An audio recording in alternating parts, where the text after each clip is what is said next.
The one thing I was almost confident President Tinubu would do would be to have a competent team. Everybody is saying we have a problem. This country is targeted for destruction by a collection of urban bandits. Let's come together, send them back home, and put this country back on track. God saved me. I'm a very lucky person. I think God saved me from the embarrassment of having to explain to be part of this disaster. Who is the Ngozi Okonjo Iwealas in that cabinet? Who is the Obi Ezekwesili? You know, there is just no quality. Wait. If soup and water makes the body clean, then what makes the towel dirty? And likewise, if drug dealing is wrong and citizens go to jail for life or get executed publicly for being involved with drugs, why is Bola Ahmed Tinubu our president? Tonight I think of my home, the home where I was born.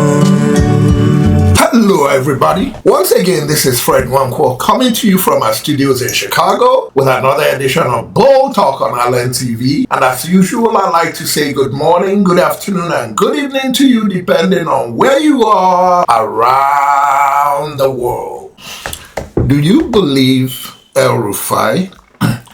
Does anybody really believe El Rufai? If you listen to what El Rufai is saying there, he makes sense. And to succeed in 2027, Nigerians must go in with the mentality that in politics, there are no permanent friends and there are no permanent enemies. El Rufai unveiled a plan of the coalition that they are trying to form. He tried to paint Bola Ahmed Tinubu as a crook, clueless, who doesn't know how to appoint the right people to move Nigeria forward. Give him a listen. Of course, the political party consensus is the first step, isn't it? The second step is who's going to actually be the presidential candidate. Look, we are not even talking about that. This is why I feel quite empowered and encouraged by the attitude of the leadership, because nobody is talking about his aspiration, but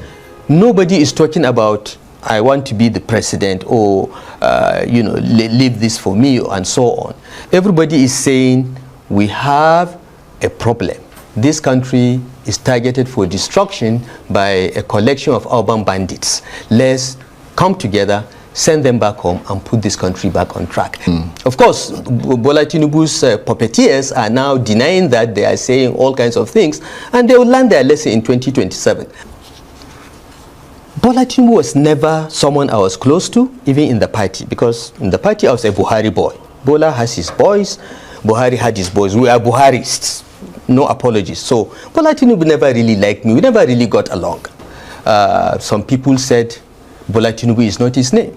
Nobody knows his birth date for sure. Nobody knows who his parents are for sure. There are all kinds of questions. And that didn't bother you at the time? It did bother me because I know my name, I know my parents, I know my birth date, I know I have classmates, okay, and there are no questions about whether I graduated from Ahmadu Bello University or not, okay.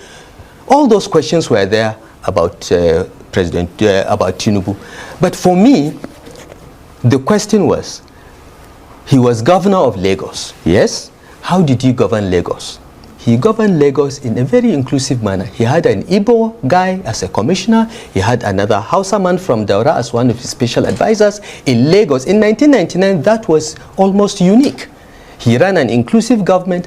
After winning the elections with the Agberos and all that, he went and got the Cardosos, Wale Eduns, Yemi Osinbanjos from the private sector to come and help him run the government. So he did a decent job in governing Lagos. That's the only thing we know about him as far as governing is concerned. You know, Charles, every saint has a past. Every sinner has a future, okay?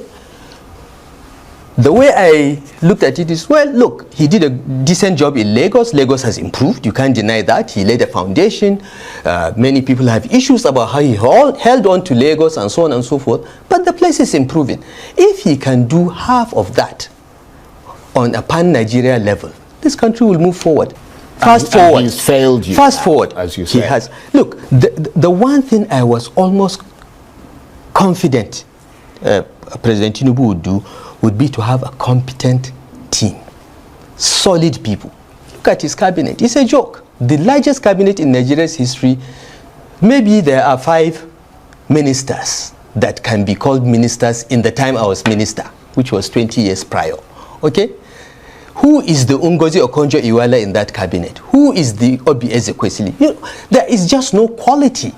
As I said, apart from about 5 you could of ask them. the same question. Yeah. Who is the Nasir El Rufai? Well, I don't know. I don't want to go to that level. Well, the reason okay? I bring that up is that Yeah. a lot of people will be saying that you're saying these things because you didn't make it into the cabinet when you expected to do so. Yeah. And I'm wondering whether there could be an even bigger political price to pay for you for going for the president's political jugular this time. Because when you supported him, he cast you aside. And now this time you're opposing him. Yeah. Could there be a bigger political price to pay for you? There may be. I don't care. That's me. Okay? Now, let's go back to that. You know, Charles, anytime I wake up and I see the Tinubu government inflicting more pain on Nigerians and just bungling governance, the simplest things in governance that I knew when I was DG of BP, these guys can't even get it together. Whenever I see that, I thank God. Because I think God saved me. I'm a very lucky person.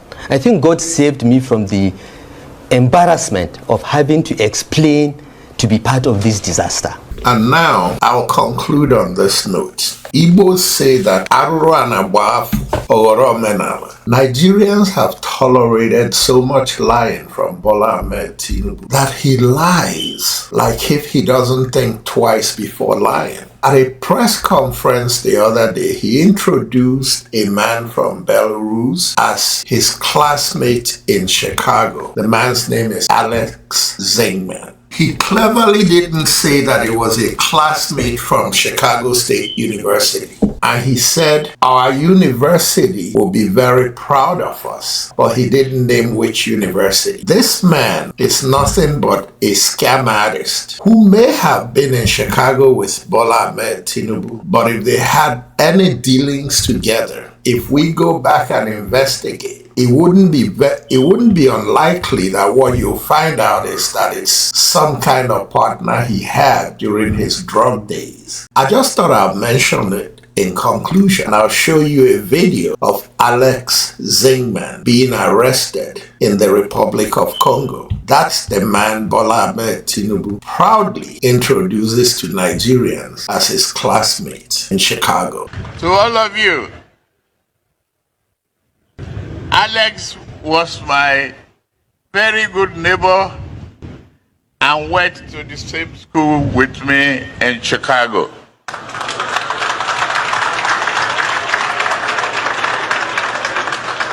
Ladies and gentlemen, once again, this is Fred Nwanko coming to you from our studios in Chicago with another edition of Bold Talk on Island TV. And until next time, good night and God bless.